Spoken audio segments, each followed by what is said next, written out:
Brexit and MIFID2 looming, how is Asia poised to capitalize? And more specifically, what is each of your exchanges doing to encourage traders and investors to pivot toward Asia? Question close to my heart. As a German living in the UK, I'm worried that I'm going to get kicked out of the country anytime soon. It is something that we're focusing on. But in terms of how we're addressing it as an exchange, well, I guess we're not directly impacted by Brexit in the sense that we don't have to change the way that we operate in London or in the US, for that matter. But we do think it's an opportunity. We do think it's an opportunity for international clients to look at Asian exposure and to think about ways in which they can gain that exposure. And we think Singapore is a great way to do that.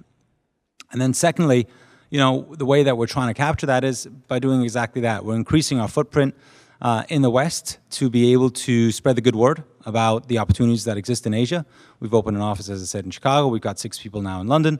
And we've recently acquired the Baltic Exchange, which is based in London. I'm actually wearing not a school tie, but the Baltic Exchange tie. So that's how we're trying to position ourselves. Brexit and MIFID2 may cause weakening the London's global financial hub status and bring up the equivalence issues from foreign trading venues. Most of all, KRX has been focusing on the possibility that the OTC demand could be shifted into the regular market. Considering statistics of KOSPI 200 futures and options volume by country last year, was the trading volume from UK and the EU countries was under 10%. This is because the difference of the trading hours is big, up to 8 hours, and the global investors prefers to operate the Asian financial hub, such as Singapore and Sydney, with low corporate tax. That means European policy change will not affect the KRX market significantly. Meanwhile, I expect the OTC transaction executed mainly in London will move to KRX market. Global investors such as asset management companies and banks are using swap and structured product in OTC to manage their positions in Korea.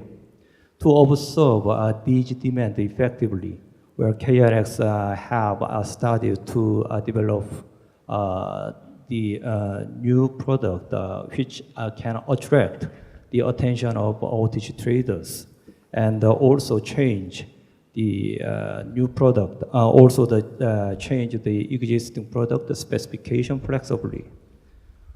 In the long term, we are also considering the 24 trading hour platform to guarantee easier access from different time zones. We, the Brits, the cause of Brexit, I'll probably not comment so much on Brexit, but the MIFID situation, I think as a Hong Kong exchange, we're in a fairly unique and different position. We own the London Metal Exchange, which therefore would fall under the MIFID rules, and we obviously own the Hong Kong Exchange in Hong Kong. So we have kind of 2 different challenges on opportunistic and challenges, I guess.